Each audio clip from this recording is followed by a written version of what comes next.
I wasn't planning on getting up and speaking on this today, but I just want to remind my colleagues, you cannot love the flag and you cannot love the Constitution without understanding what it actually means.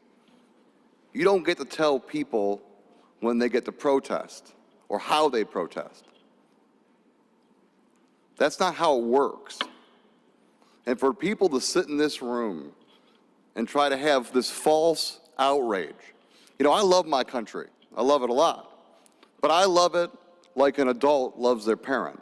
I see their flaws. Not like a child loves their parent, where it's reverence no matter what. Pointing out the atrocities that happen in this country is patriotic. That's what patriotism is. And you can't say you can't criticize. I mean, for 8 years, we had an attack on our president. Was that patriotic? Was it patriotic when we tried to decide that we should say that he's not an American, or call him by the wrong religion, or try to go look for his birth certificate? Were we patriots then? I do not understand this at all. Colin Kaepernick, who started this protest, started about the murder of innocent African Americans. That's why this protest started. That's why it started. And in fact, he was originally sitting down, and veterans groups said that was disrespectful to the flag. They said what you should do is kneel instead. And that's what he did. He is only kneeling out of respect for veterans. That's the message we're supposed to have.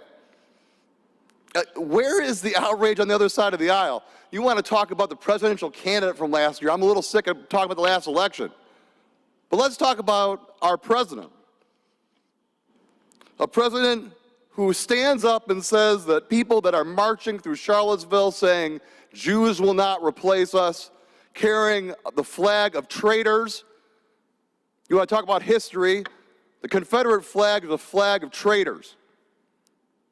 Stands up and says that there were some fine people, and then goes and talks about innocent people that are protesting peacefully by kneeling at a football game, and calls them sons of bitches.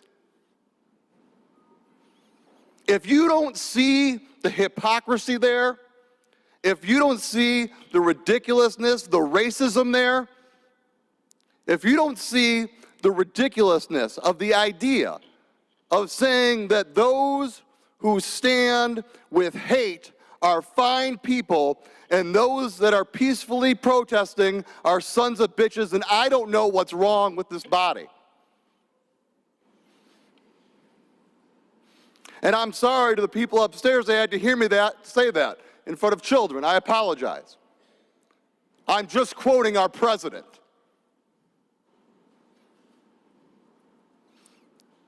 Don't have false outrage.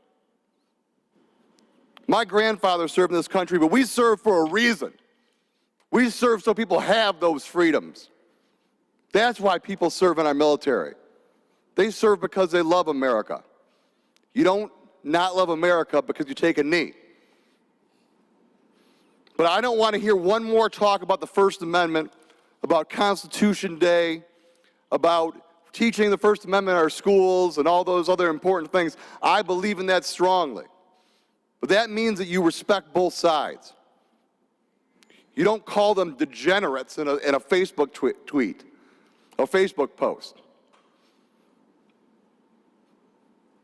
I hope that we will all learn to have more respect for each other. I hope we will all learn to listen to both sides.